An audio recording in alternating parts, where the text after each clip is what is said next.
Welcome back to another uplifting episode of Journey to Success. I'm Emily Carter, your host, and today we're diving into a topic that can truly transform the way we navigate life: cultivating a positive mindset.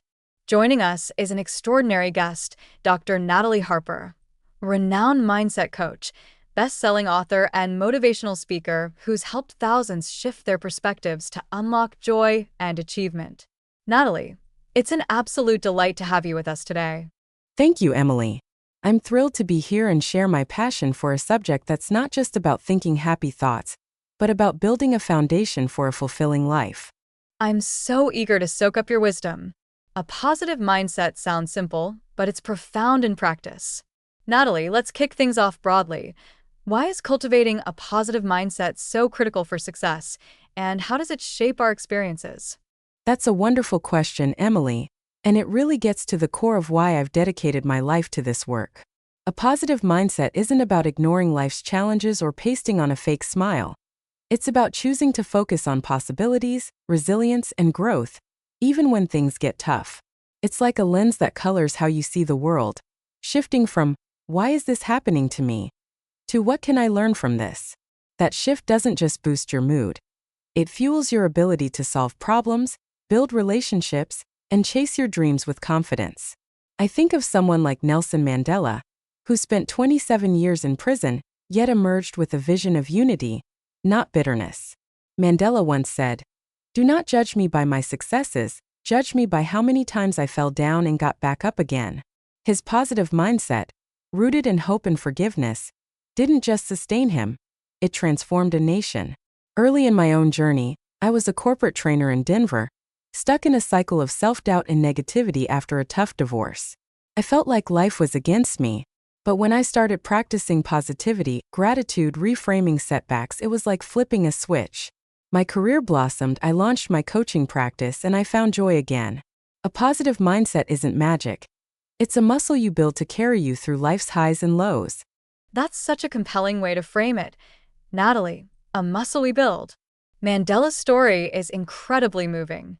You mentioned your own shift from negativity. Can you walk us through how someone can start cultivating a positive mindset, especially if they're feeling overwhelmed or stuck? Absolutely, Emily.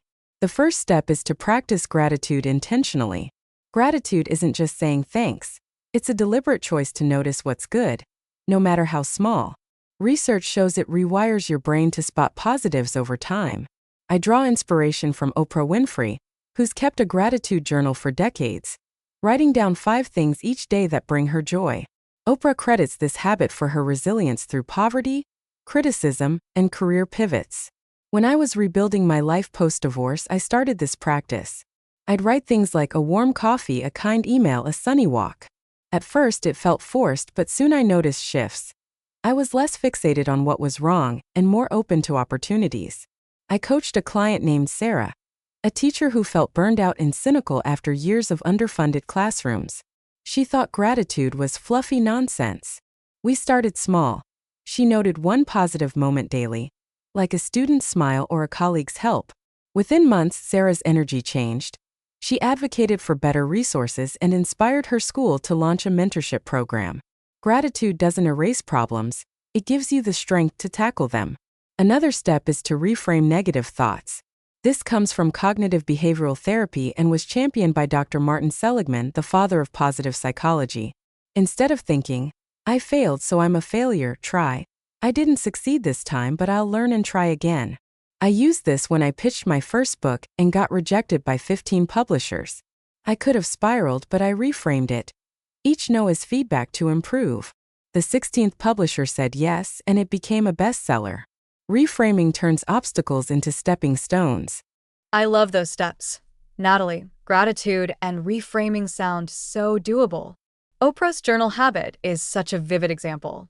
But what about when negativity feels overwhelming, like during a crisis or loss? How do you stay positive then?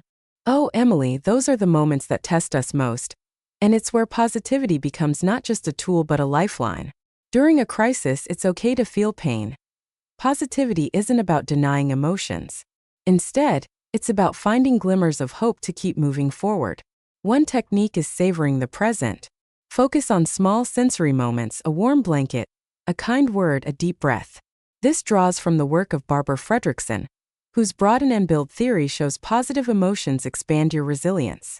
I think of J.K. Rowling, who wrote Harry Potter during a dark period of poverty, depression, and single motherhood. Rowling found solace in small joys, like scribbling ideas in cafes while her baby napped, which fueled her creativity. Her positivity wasn't blind optimism. It was a stubborn belief in possibility. When I lost my father unexpectedly, I was gutted.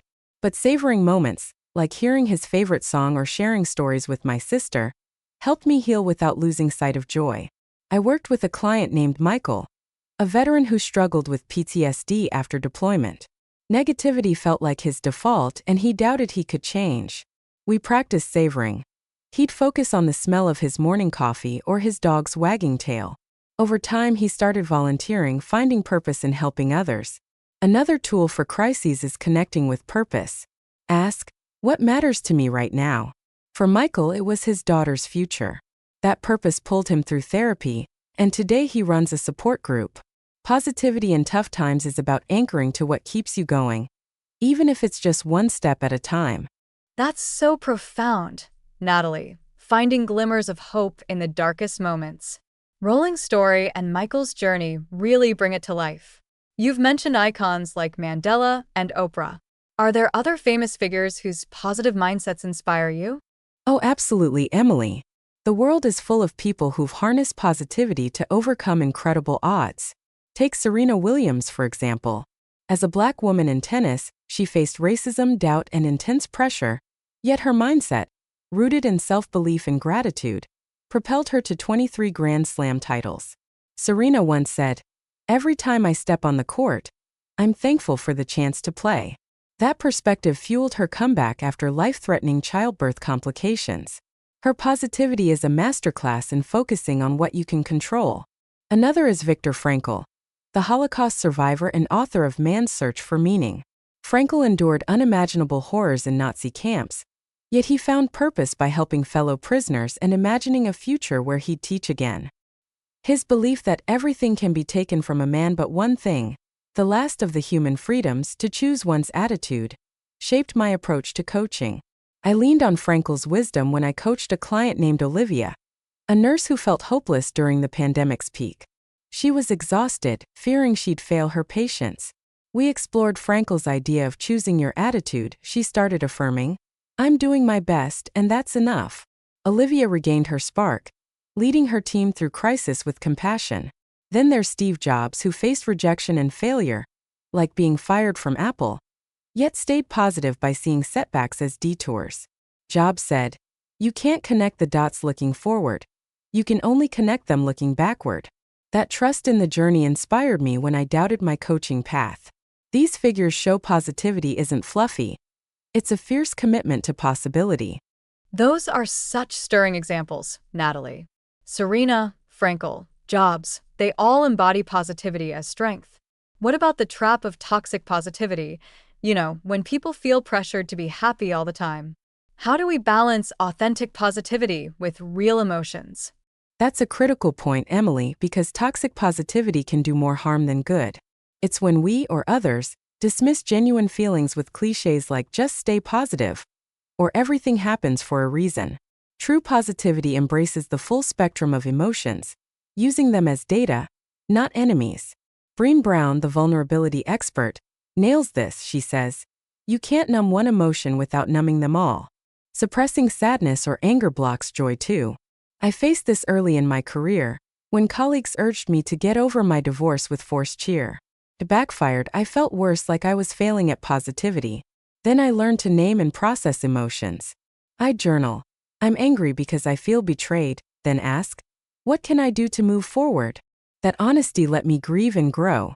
I draw from Maya Angelou, who channeled pain into poetry and activism. Angelou didn't pretend life was easy, she said. "I've learned that even when I have pains, I don't have to be one." Her positivity came from facing truth head-on. I coached a client named Ethan, a startup founder whose company nearly collapsed. Friends told him to think positive, but he felt suffocated.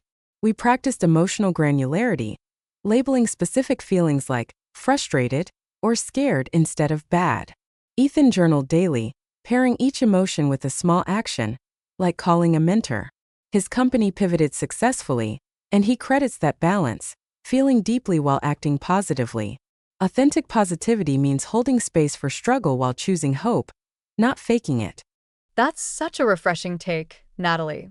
Positivity is honesty, not denial. Angelou's wisdom and Ethan's story really drive it home. How do we sustain a positive mindset long term, especially when life keeps throwing curveballs? Sustaining positivity is like tending a garden. It needs regular care to flourish, especially through life storms. One habit is daily affirmations, but not the generic kind. Craft personal ones tied to your values. I learned this from Louise Hay, the self-help pioneer who used affirmations to heal from trauma. My affirmation is, I choose growth over fear today. I say it each morning, grounding me. I taught this to a client named Rachel, a single mom who felt defeated by debt. She created, I'm resourceful and enough. Repeating it daily, Rachel tackled her finances, landing a better job. Affirmations rewire your self-talk for resilience. Another key is curating your environment. Surround yourself with uplifting people, media, and spaces. Tony Robbins, the motivational guru, calls this proximity is power. He seeks mentors who elevate his mindset. I used to consume negative news obsessively, which drained me. Now I balance it with podcasts like Journey to Success or books like The Power of Now by Eckhart Tolle. I coached a student named Chris, who absorbed his roommate's pessimism, stalling his studies. He set boundaries, joined a study group, and graduated with honors. Your environment shapes your mind, choose wisely. Also reflect on progress. Every month I journal wins, big or small, like finishing a project or forgiving a grudge. This mirrors Bill Gates' habit of reviewing goals annually to stay optimistic. I worked with a client named Anna, a chef who felt stuck in her career. Monthly reflections showed her growth, new recipes, happy customers, which fueled her to open a food truck, now a local hit. Finally, serve others. Helping someone lifts your perspective. Michelle Obama's community work keeps her grounded. She says, because it shifts focus from self to impact.